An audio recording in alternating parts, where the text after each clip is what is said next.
Και υπάρχουν βέβαια και εκείνοι που πιστεύουν και το λένε ότι έχουν μια διαφορετική ταυτότητα. Ότι έχουν εθνική ταυτότητα Μακεδόνα. Ας τους δώσουμε το λόγο. Εμένα με λένε Γιώργος Κανζούρης και Γιώργη Κανζούροφ. Δύο όνομα, δύο επίθετα, πώς τα λέμε. Γεννήθηκα στο χωριό Σκοπός. Είναι κοντά στη Φλόρινα, προς τα Καϊμαξόβα. Στα σύνορα τα δικά μας και τα δικά σας. Επικότητα είμαι Έλληνας, λέω. Η πατρίδα μου είναι η Ελλάδα. Μονάχα δεν είμαι Έλληνας γεννησμένος, είμαι Μακεδόνας. Πως έχει εκεί πέρα και Τούρκους και Γιούτους και Βλάχοι, έχει και Μακεδόνας. Επαγγελμένο ήταν να είσαι Μακεδόνας. Και αλλάξανε τότε και τα όνομα, αλλάξανε και τα χωριά. Το δικό μου το χωριό το λέγανε Σκοπός. Ο Σκοπός το λέγανε Σέτινα. Φλωρίνα τη λέγανε Λέρι. Εμένα με λέγανε τότε Κανζούροφ. Μετά μου δώσανε το όνομα Κανζούρης. Τον συναντήσαμε στα Σκόπια. Δηλώνει Μακεδόνας του Αιγαίου, Σλαβομακεδόνας. Μεγάλωσε σε ένα χωριό κοντά στη Φλόρινα. Εκεί πήγε σχολείο. Ο παππούς μου είπε, θα μαθαίνεις τώρα γλώσσα στο σχολείο και αυτή η γλώσσα που θα σου δώσει ο δάσκαλος, αυτά θα μιλάς. Άλλη γλώσσα να μην μιλάς. Και θα πεις, σε λένε Γιώργος. Εμένα με λέγανε εμένα Γκότσε, σαν Γιωργάκη, πώς να σου πω ελληνικά. Και λέει να μην λες Γκότσε εκεί πέρα, να λες Γιώργος. Οπότε μάθαινα εκεί πέρα, ο δάσκαλος μου είπε μπράβο.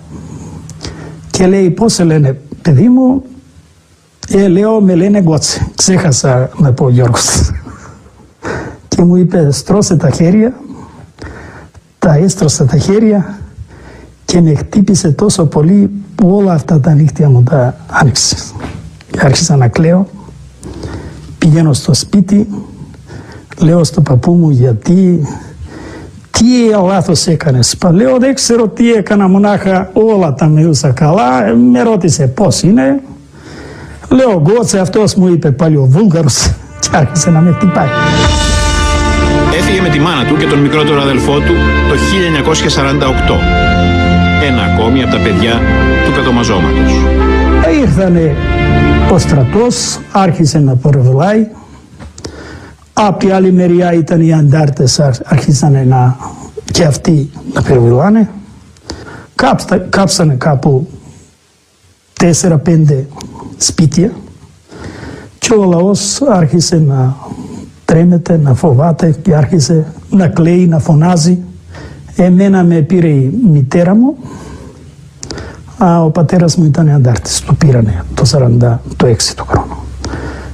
Η μητέρα μου με πήρε για το χέρι και στα χέρια τον πήρε το μικρό το άδερφο.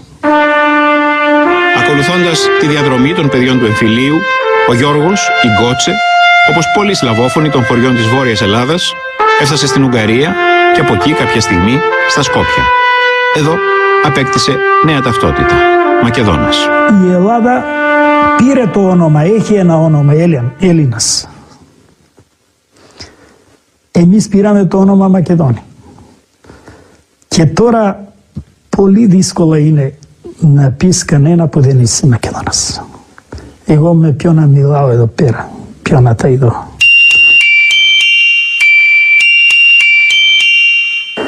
Λέει έχω τη γλώσσα, έχω το τραγούδι, έχω τα όνομα, έχω την εκκλησία, όλα τα πράγματα έχω.